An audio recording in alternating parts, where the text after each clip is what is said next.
तुझे भरोसा नहीं ना, तो फिर जा अपने कमरे में जाकर देख। तेरे पलंग के नीचे तुझे तेरी माँ की हड्डियाँ मिलेंगी।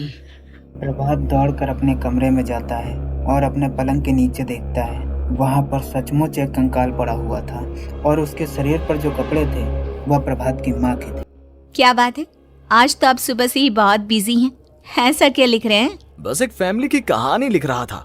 जैसे हमारी फैमिली है ना, तुम, माँ और मैं, लेकिन थोड़े अलग तरीके से, क्योंकि ये कहानी हॉरर है और इसमें जो आदमी है ना, मैंने उसकी बीवी को मार दिया है। मतलब कहानी में ऐसा लिखा है। और जानती हो, उसके बाद जो बीवी है ना, वो एक बुरी आत्मा बन जाती है।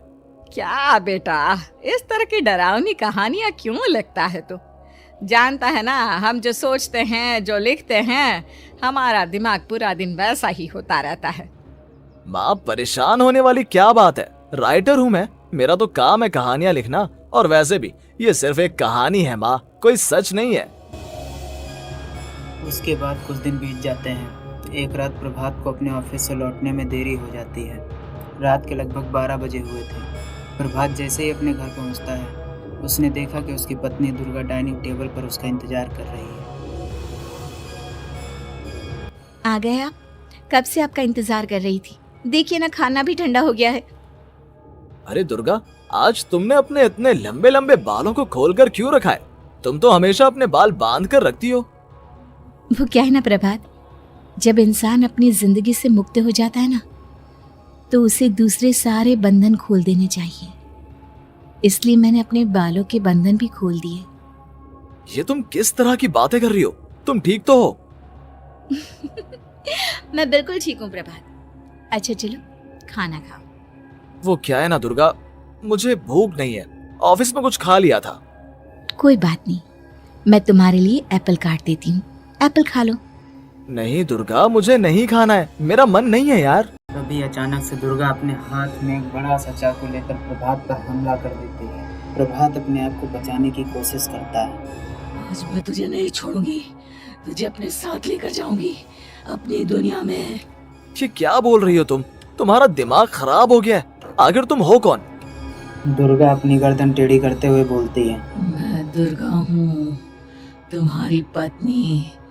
ध्यान से देखो मेरी आंखों में। प्रभात बुरी तरह से डर जाता है और घबराहट में वह चाकू अपनी पत्नी के पेट में मार देता है। उसकी पत्नी की वहीं के वहीं मौत हो जाती है और उसके चीख की आवाज सुनकर उर्मिला दौड़ते हुए आती है। ये तूने क्या किया प्रभात? तुमने अपनी पत्नी का खून कर दिया, लेकिन तू तो उसे बहुत प्यार करता था बेटा। तूने बहू को क्यों मार डाला? माँ, ये आपकी बहू नहीं थी, इसके अंदर कोई बुरी आत्मा घुसाई थी। मैं नहीं जानता ये सब कैसे हो गया, लेकिन वो मुझ पर हमला कर रही थी, मुझे मारने की कोशिश कर रही थी। माँ, मैंने कुछ नहीं किया। ये तूने क्या कर दिया बेटा? दुर्गा ने मुझे कहा था कि वो तेरी कहानी को उस कैरेक्टर की तरह एक्टिंग करके तुझे डराने की कोशिश करेगी। अरे वो तो तेरे साथ मजाक कर रही थी। हे भगवान, ये क्या हो गया? इसका मतलब दुर्गा। लेकिन माँ, मैंने जो कहानी लिखी थी उसमें भी ऐसा ही हुआ था। उस औरत ने अपने पति के साथ मजाक किया और गलती से उसके पति ने उसके पेट में चाकू मार दिया। मेरी कहानी सच कैसे हो सकती है? माँ, मुझे बहुत डर लग रहा है। अब ये सोच, दुर्गा की लाश का क्या करें हम? अगर गलती से भी ये बात बाहर फैल गई ना, तो तुझे पूरी जिंदगी जेल की सलाखों के पीछे रहना पड़ेगा।